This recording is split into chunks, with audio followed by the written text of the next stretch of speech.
Bonjour sur Nostro Potager, le soleil est enfin de retour en Belgique après ce mois de mai épouvantable, pluvieux à mourir. Nous avons environ 3 semaines de retard au niveau des plantations, notamment des tomates. Et nous mettons des bouchées doubles pour récupérer ce retard.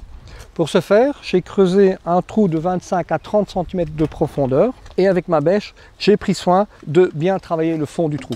La terre que j'ai pris pour faire ce trou, je l'ai mis dans ma brouette et je l'ai mélangé à part égale avec du compost de haute qualité et quelques poignées de fumier séché.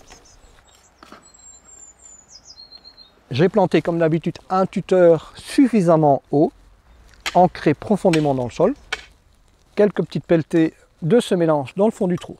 Et cette année, particularité, nous allons utiliser une méthode ancestrale de l'œuf cru enterré sous la plante. Alors pour ce faire, je prends un œuf cru. On peut soit l'enterrer directement, soit aider à sa décomposition en craquant légèrement. Voilà. Je le place dans le fond du trou. Et je vais recouvrir avec mon mélange terre, compost et fumier séché.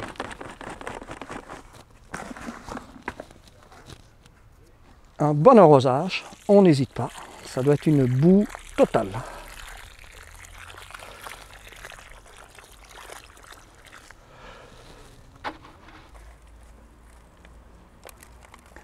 Voilà mon plant de tomates, variété couille de taureau. J'enlève les premières feuilles. La raison elle est toute simple, c'est que je vais enterrer le plant jusqu'à cette hauteur-ci. La tige du plant de tomate comprend de nombreuses barbes qui vont devenir des racines. Et qui dit plus de racines, dit une meilleure croissance de la plante et une plus grande productivité. Voilà, j'enfonce délicatement la plante dans ma boue et elle va aller presque au contact de l'œuf. Voilà. Je fais bien attention à ce que les premières feuilles ne soient pas en contact avec la terre. Et par la suite, je vais planter ma bouteille. Donc j'ai coupé la partie supérieure de la bouteille et j'ai creusé un trou de 5 mm dans le fond de la bouteille. Je vais enfoncer ceci dans la boue avec le trou de 5 mm en vis-à-vis des racines. Et l'arrosage se fera dans la bouteille directement. Voilà, procédons. Le gros avantage d'un arrosage directement au niveau des racines grâce à notre bouteille est que l'on peut arroser un peu à toute heure de la journée. On n'est plus tenu d'arroser très tôt le matin ou en soirée. Même si c'est une période très ensoleillée, il n'y a pas de problème parce que j'arrose directement au niveau des racines.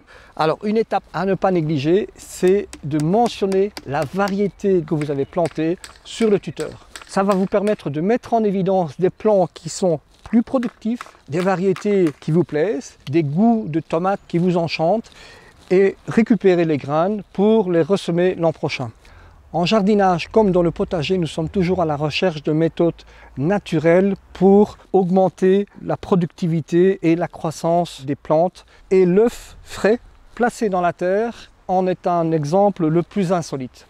Il faut savoir que le jaune et le blanc ont des éléments nutritifs essentiels, indispensables pour les plantes et en particulier pour le plant de tomate. La coquille est composée à environ moins de 50% de calcium, de carbonate de magnésium, de carbonate de calcium et de phosphate de calcium. Le phosphate de calcium entrant en grande partie dans la composition des eaux. Contrairement au compost où la coquille d'œuf va mettre très longtemps à se décomposer, en pleine terre, cette coquille d'œuf va se décomposer beaucoup plus rapidement et l'œuf va agir un peu comme un engrais à diffusion lente pour la plante. Et à la fin de la période de production de la tomate, il ne restera absolument plus rien de l'œuf.